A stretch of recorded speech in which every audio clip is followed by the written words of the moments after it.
Hur bedömer regeringen att hushållen mår?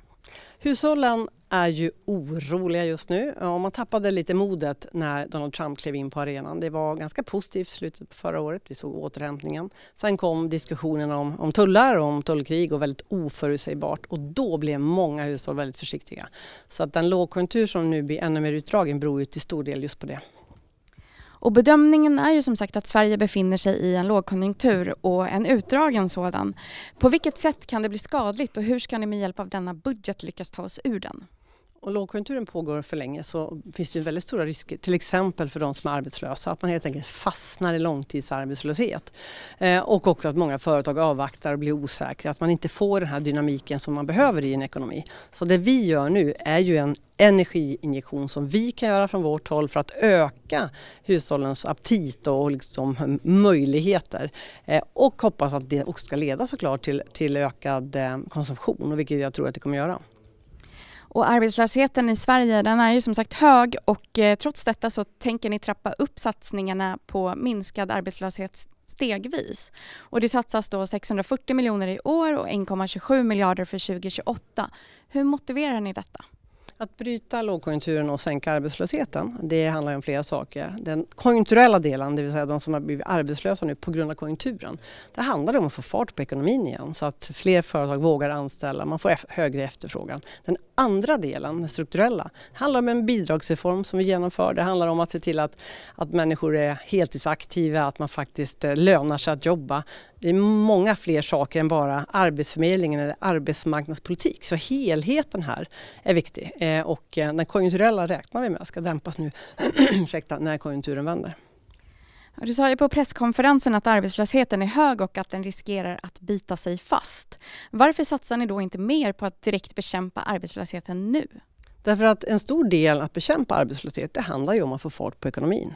Att bryta lågkonjunkturen, göra den här injektionen i hårt arbetande svenskars ekonomi så att man faktiskt ökar sin efterfrågan igen.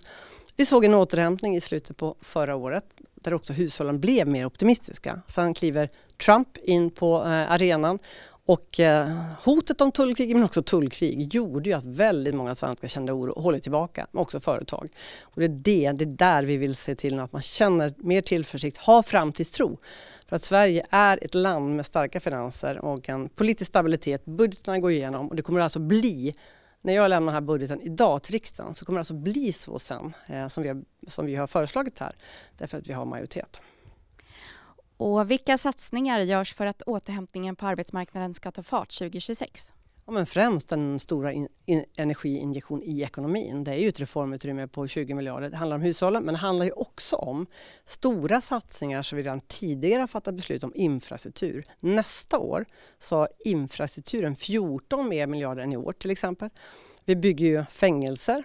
Vi bygger upp ett starkt försvar. Allt det här är också en injektion i den svenska ekonomin. Så den privata konsumtionen och den offentliga får fart på ekonomin och det kommer också minska arbetslösheten, särskilt den konjunkturella. Arbetslösa är en av de få grupper som inte gynnas i denna budget och hur motiverar ni det? Ja, nu har vi ju höjt tak i a-kassan, säkert de första tiden. Och det är viktigt. Men jag vänder mig emot att den här budgeten inte gynnar dem. Först kommer ju maten och momsen halveras. Vi kommer också se till att med den här budgeten få fart på ekonomin så man kommer tillbaka till jobb. De arbetslösa jag känner som har blivit under den här lågkonjunkturen, de vill ju ingenting heller att komma tillbaks. Och då är det bra att öka en injektion som ökar efterfrågan i ekonomin. Och ni sänker samtidigt arbetsgivaravgiften för unga.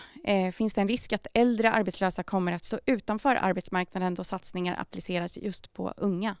Nej, det här handlar ju om att det finns många jobb som man ofta anställer unga till. Det kan vara på ett café eller på en restaurang, men kostnaden är ändå rätt hög. Och där underlättar vi nu för företagen och det kommer att underlätta för de unga. När det gäller de äldre så är det självklart så att satsningar på arbetsförmedling, att man får hjälp och har nätverk är viktiga. Och det handlar också om en ålderism, att fler företag faktiskt ska se möjligheter och kompetens om man är 40, 50, 60 och 70 år och inte bara se ålder. Där har vi en utmaning i Sverige som inte löses bara genom en budget.